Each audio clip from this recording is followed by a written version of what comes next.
बिस्मिल्लाहिर्रहमानिर्रहीम। तो आज हम बायोलॉजी का चैप्टर नंबर 4 जो है वो स्टार्ट कर रहे हैं। सेल एंड टिश्यूज़ के हवाले से ये चैप्टर है, ठीक है। इसमें सबसे पहले हम जो स्टडीज़ सेल और टिश्यूज़ की स्टडी से पहले हम यहाँ पर बात करते हैं कुछ माइक्रोस्कोप के हवाले से कि माइक्रोस्कोप क्या है और ये कितनी इसकी टाइप्स है और इनके क्या क्या फंक्शंस हैं। तो सबसे पहले हम यहाँ पर बात करते हैं कि माइक्रोस्कोप जो है वो कितना डिस्कवर हुई, सबसे पहले बनाने वाला साइंसदान कौन था। तो यहाँ पर फर्स्ट टॉपिक हमारे पास है microscopy and emergence of microscope.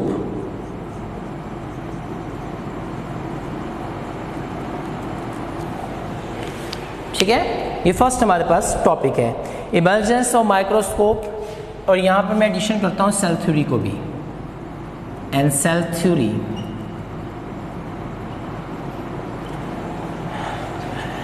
Use of microscope.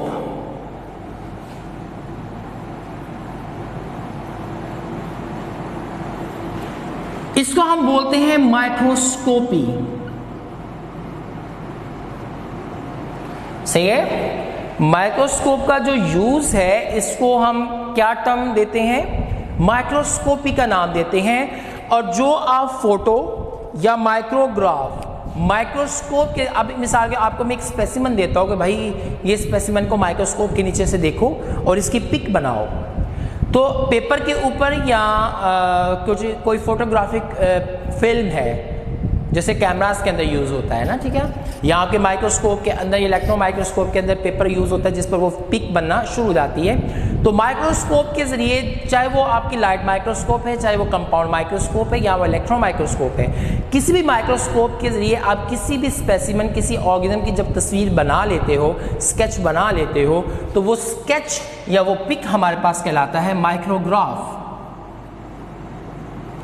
The graph, the pic which is taken by the microscope। Microscope से जो आप पिक बनाते हो किसी भी चीज की, वो हमारे पास क्या कहलाती है, माइक्रोग्राफ कहलाती है। सबसे पहले जो हमारे पास माइक्रोस्कोप बनाई गई है वो माइक्रोस्कोप हमारे पास थी कंपाउंड माइक्रोस्कोप, ठीक है।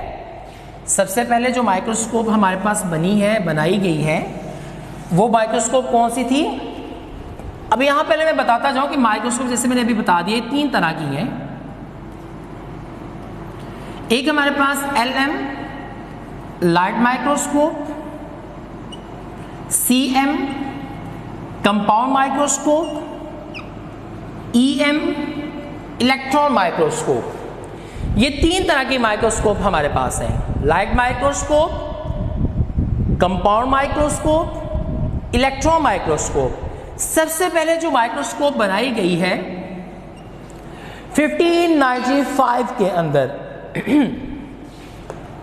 1595 के अंदर ये माइक्रोस्कोप बनाई गई है, कंपाउंड माइक्रोस्कोप। और ये कंपाउंड माइक्रोस्कोप हमारे पास बनाई है ज़कारियास ने।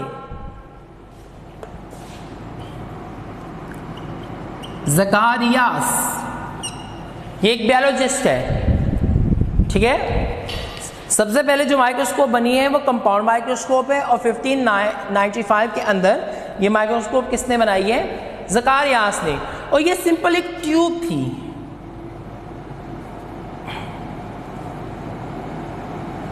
ये सिंपल सी एक ट्यूब थी जिसे एक स्टैंड के ऊपर जो है वो स्नात लगाया गया था। आपकी किताब में भी बनी होगी ये, जिसके एक साइड, यहाँ इस साइड पे भी लेंस लगा हुआ था, इस साइड पे भी लेंस लगा हुआ था। ये वाला लेंस इसमें एक आई के करीब होता था और दूसरा जिस चीज को ऑब्जर्व करना होता था, स्पेसिमन, उसके करीब होता। सिर्फ दो, एक सिंपल सी ये ट्यूब थी जिसमें जो है वो 2 लेंसेस लगे हुए थे, एक आंख के करीब होता था, दूसरी चीज के करीब होता था। तो ये हमारे पास कंपाउंड माइक्रोस्कोप सबसे पहले सिंपल से जो है वो डिस्कवर हुई, ठीक है। पूरा समझ आ गई मेरी बात सबको।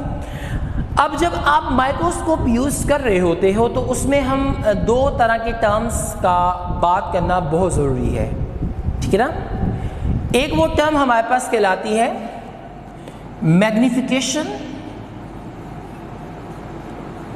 मैग्निफिकेशन, और दूसरी टर्म हमारे पास है रिजॉल्विंग, रेजोल्यूशन,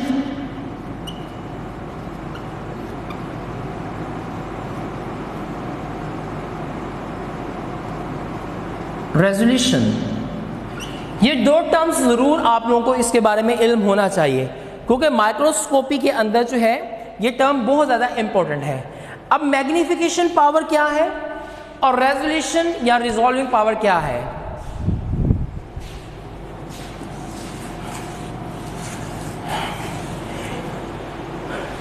ये जो मैग्निफिकेशन पावर होती है ना, ये सारे लेंस के अंदर फिट होती है। मैग्निफिकेशन पावर भी रखी होती है, रिजॉल्विंग पावर भी लेंसेज के अंदर लगाई गई होती है। जैसे आप लोगों के लेंस दो तरह के हैं, एक कनकेव होता है और एक कन्वेक्स होता है। इन दोनों के जरिए या इन दोनों को इकट्ठा मिला के जो है मैग्निफिकेशन या रिजॉल्विंग पावर बनती है। अब ये जो मैग्निफिकेशन पावर हमारे पास क्या करती है कि हर लेंस की अपनी एक मैग्निफिकेशन पावर है। जैसे आप लोगों को कोई आंखें तुम्हारी कमज़ोर पड़ जाती हैं, दूर की या करीब की नज़र, तो उसकी लेंसेज की पावर है कि तुम्हारी नज़र इतनी वीक है तो इतनी पावर का लेंस लगाना है, इतनी पावर का लेंस लगाना है, फिर आप चीज़ को क्लियर कर सकते हो। ठीक है ना। अब ये जो मैग्निफिकेशन पावर होती है ना, ये वो वाली पावर होती है कि जो स्पेसिमन, जो आप चीज़ को माइक्रोस्कोप से ऑब्जर्व कर रहे हैं ना, उसके साइज को, जो अपर एंड उसका साइज होता है, उसको ये बहुत गुना इंक्रीज कर देती है, जिसकी वजह से वो चीज़ आप आसानी से उसको देख सकते हो। अब आपको मैं स्लाइड एक देता हूं, उस पर एक माइक्रो ऑर्गेनिज्म लगाया हुआ है, तो छोटा सा साइज होगा। उसकी पिक लगाई, वो छोटी सी पिक होगी, लेकिन जब माइक्रोस्कोप में नीचे देखोगे तो वो पिक का साइज जो है, वो जो स्लाइड है उसके ऊपर जो साइज है उससे कई गुना बड़ा करके वो दिखाएगी। तो मैग्निफिकेशन का पावर क्या हुई कि ये हमारे पास लेंस की वो पावर होती है कि जिसके जरिए लेंस चीज को बहुत गुना बड़ा करके आपको दिखाता है। और जो रिजॉल्विंग पावर होती है, तो ये रिजॉल्विंग पावर हमारे पास जो है वो चीज को क्लियर करके दिखाता है। मैग्निफिकेशन पावर क्या हुई कि लेंस की वो पावर है जिसकी चीज की वजह से चीज का साइज इंक्रीज हो जाता है। और रिजॉल्विंग पावर, ये रेजोल्यूशन पावर क्या है कि ये वो लेंस की पावर होती है कि लेंस आपको चीज को क्लियर करके दिखाता है, वाज़े करके दिखाता है। तो ये दो टर्म्स हैं माइक्रोस्कोपी के अंदर जिसे हमने समझना और सीखना बहुत ज़्यादा ज़रूरी होता है। आपने सम टाइम देखा होगा कि जो लेंसेज होते हैं ना, उस पर जो है वो एक्स का साइन होता है इस तरह, कहीं ऊपर 1x होता है, कहीं ऊपर 2x होता है, कहीं ऊपर 3x होता है, कहीं ऊपर 4x होता है। ये x हमारे पास बायोलॉजी के अंदर ही माइक्रोस्कोपी के लिए हम जो है वो पावर के लिए यूज़ करते हैं, चाहे वो रिजॉल्विंग के अंदर हो, चाहे वो मैग्निफिकेशन के अंदर हो। समझ आ गई? तो जिस तरह 2x होता जाएगा तो वो 2x हमारे पास लेंस की उतनी पावर जो है वो इंक्रीज होने की अलामत है। बेटा समझ आ गई मेरी बात की? अब जो इंसानी आंख है, इसकी भी अपनी एक मैग्निफिकेशन पावर है, इसकी अपनी एक रिजॉल्विंग पावर है।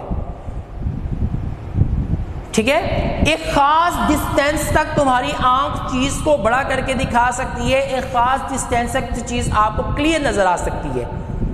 अगर आपकी आंख से ज्यादा या कम मैग्निफिकेशन पावर या रिजॉल्विंग पावर जो है वो किसी चीज की हो, तो आप उस चीज को ना तो वाज़े देख सकते हो, ना उसके साइज को तुम्हारी आंख बड़ा करके दिखा सकती है।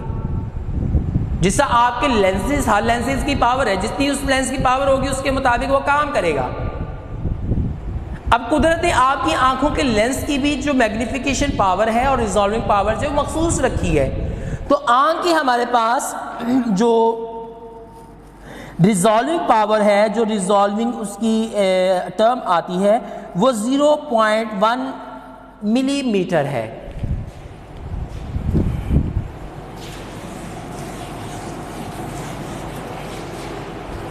.1 मिलीमीटर ये ह्यूमन आई की जो है वो रिजॉल्विंग पावर है। ह्यूमन आई रिजॉल्विंग पावर, ये असल में हमारे पास डिस्टेंस है। मिसाल के तौर पर मैं यहाँ पर 2 डॉट्स लगा देता हूँ, ठीक है। अब इन दोनों डॉट्स में जो डिस्टेंस है, यानी ये समझ लो कि यहाँ एक चीज़ पड़ी है, यहाँ पर दूसरी चीज़ पड़ी है, और इसमें टोटल डिस्टेंस कितना, इतना है। और मैं कहूँ कि भाई तुम ये बताओ ये चीज़ें क्या क्या हैं, तो अगर तो इन दोनों चीज़ों में इतना डिस्टेंस हुआ तो तुम्हारी आंख फ़ौरन बता देगी कि ये चीज़ ये है, ये चीज़ ये है। अगर इस डिस्टेंस से कम डिस्टेंस हुआ, यानी 0.5 पे भी चला गया, या 0.7 पे चला गया, या 0.1 से 0.2 पे चला गया, 0.3 पे चला गया, 0.4 से चला गया, मीन्स के इस रिजोल्यूशन पावर से अगर दो चीज़ों में डिस्टेंस इस पावर से बढ़ गया या इस पावर से कम हो गया, तो इंसानी आँख कभी भी जो है वो उसको क्लियर नहीं देख पाएगी, क्योंकि कुदरत ने तुम्हारी आंखों का एक जो है वो रेजोल्यूशन पावर रखी है, वो रेजोल्यूशन पावर के अंदर चीज़ होगी तो तुम देख पाओगे, जो उसके अंदर दायरे में नहीं आती वो चीज़ आप देख नहीं सकते। तो ये हमारे पास कुछ था आपकी माइक्रोस्कोपी के हवाले से बातें। उसके बाद हम बात करते हैं लाइट माइक्रोस्कोप की और इलेक्ट्रॉन माइक्रोस्कोप की। तो बेटा इसमें भी ये रीडिंग वाले टॉपिक्स हैं, तो यहाँ पर मैं इंपॉर्टेंट बातें करता जाऊँगा, तो आप देखते जाइएगा, ठीक है। पहले हमें बात करूंगा लाइट माइक्रोस्कोप के ऊपर। A light microscope works by passing visible light, sunlight को विजिबल लाइट बोलते हैं, थ्रू अ स्पेसिमन। एक लाइट माइक्रोस्कोप जो है उस वक्त काम करती है जब आप चीज के अंदर से जो है लाइट गुजारो। आपकी किताब में लाइट माइक्रोस्कोप बनी हुई, लाइट माइक्रोस्कोप में सिर्फ दो लेंस यूज होते हैं। मैं यहां पर सिंपल दिखा रहा हूं आप लोगों से, ये दो लेंस हैं। यहां पर नीचे स्टेज बना होता है, उस स्टेज के नीचे यहां पर शीशा लगा होता है, आईना लगा होता है, और ये जो स्टेज होता है जिस पर आप चीज देखते हैं, इसमें यहां पर सुराख होता है, और उस सुराख के बिल्कुल ऊपर आपने स्पेसिमन यानी चीज को रखना होता है। ये वाला हमारे पास जो लेंस है, इसमें एक मैग्निफिकेशन लेंस होता है और दूसरा रेजोल्यूशन पावर वाला लेंस होता है। ये आंख के करीब ये वाला लेंस होता है, ये ऊपर जो लगा हुआ है। अब जब आपने चीज को देखना है तो चीज को जहां ये जो स्टेज है जहां पर चीज को रखा जाता है उस सुराख के ऊपर रखा जाएगा, और ये जो नीचे लेंस होगा उसको हम उस डायरेक्शन में लेके आएंगे जहां पर रोशनी है। जब रोशनी आंख में इस पर लगेगी वो रिफ्लेक्ट होकर इस सुराख के जरिए इस चीज में जाकर लगेगी। जैसे लगेगी तो आप इन लेंसेज को घुमा घुमा कर जो है वो इस चीज को साइज को बड़ा भी कर सकते हो और उसको क्लियर भी देख सकते हो। तो अगर यहाँ पर नीचे जो आपने शीशा लगाया हुआ, अगर ये शीशे में से रोशनी रिफ्लेक्ट होकर इस चीज के ऊपर नहीं पड़ेगी तो ये लेंस तुम्हें कभी भी उस चीज को दिखा नहीं पाएंगे। समझ आ गई बेटा सबको मेरी बात की? A light microscope works by passing visible light through a specimen. It uses two glass lenses. इसमें शीशे के दो लेंस यूज होते हैं। One lens produce a enlarged image of a specimen. Means एक लेंस जो है वो चीज़ को लार्ज करता है, मीन्स वो मैग्निफिकेशन पावर वाला लेंस होता है। And a second lens magnifies the image, दूसरा जो है वो इमेज को क्लियर करके दिखाता है, रेजोल्यूशन पावर का होता है। And project it into viewer I R on the photographic film. तो इन दोनों लेंसेज के ज़रिए ये लेंस चीज़ को दिखाते हैं और फिर इस लेंस के ज़रिए आँख उसको देख पाती है, फिर आप उसको अपना फोटोग्राफ बना सकते हो। A photograph taken through a microscope, वो वाली पिक, वो माइक्रोग्राफ, वो फोटोग्राफ जो आप जो है वो माइक्रोस्कोप के ज़रिए बनाते हो, उस ग्राफ को क्या बोला जाता है? फोटोग्राफिक या फोटोग्राफ या माइक्रोग्राफ उसको कहा जाता है। A light microscope can magnify the object only about 1500 times. ठीक है, जो लाइट माइक्रोस्कोप होती है वो चीज को कितना बड़ा करके दिखा सकती है? 1500 टाइम्स। मीन्स इसकी जो मैग्निफिकेशन पावर है वो 1500x है, बस इससे ज़्यादा। और जिस चीज़ अगर आप इससे कोई छोटी चीज़, यानी कि इसकी यही रेजोल्यूशन और ये मैग्निफिकेशन पावर है, ठीक है, इतनी मैग्निफिकेशन तक वो चीज़ को दिखा सकती है। अगर इससे ज़्यादा या कम हुआ वो आपको नहीं दिखा पाएगी। विदाउट काजिंग ब्लरीनेस, किसी किस्म का ओझलपन आने के बगैर वो चीज़ को इतना गुना बड़ा करके दिखा सकती है। It magnification is 1500x, it resolution power is 0.2 micrometre. ये इसकी मैग्निफिकेशन पावर है लाइट में, और इसकी जो रेजोल्यूशन पावर है वो है 0.2 नैनोमीटर, सॉरी माइक्रोमीटर, नैनोमीटर नहीं, माइक्रोमीटर।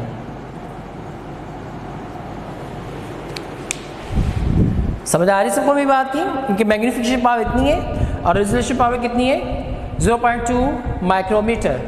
तो अगर चीज़ इस साइज से बड़ी होगी, यानी जैसे मैं अभी आपको रेजोल्यूशन पावर के बारे में बता चुका हूँ कि ये डिस्टेंस के लिए हम रेफर करते हैं। अगर किस चीज़ का डिस्टेंस जो है वो इससे ज़्यादा हुआ तो लाइट माइक्रोस्कोप जो है वो चीज़ को क्लियर नहीं करेगी, बड़ा करके तो दिखा देगी, नहीं क्लियर नहीं करेगी। और 1 माइक्रोमीटर जो है 1/1000 मिलीमीटर के इक्वल होता है। In other words the light microscope can not resolve distinguish object smaller than 0.2 micrometre. जो चीज़ इतने माइक्रोमीटर से छोटी होगी या इससे बड़ी होगी उसको क्लियर करके वो नहीं दिखा पाएगी, उसको रेजोल्यूट नहीं कर सकेगी। It is about the size of a smallest bacterium. एक छोटे से जो है बैक्टीरिया का साइज़ है जो माइक्रोबैक्टीरिया कहलाता है हमारे पास।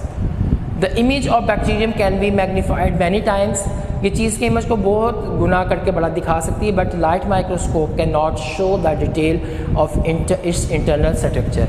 कि चीज़ की आप ऑब्जर्वेशन कर रहे हो तो वो ऊपर ऊपर से उस चीज़ को वाजे करके तो दिखा सकती है, लेकिन उसके चीज़ के अंदर पाया क्या क्या जाता है उसकी वजाहत जो है लाइट माइक्रोस्कोप नहीं कर सकती। तो ये हमारे पास कुछ है, इसके बारे में अल्लाह ताला आप सबका हामी हो नासिर हो।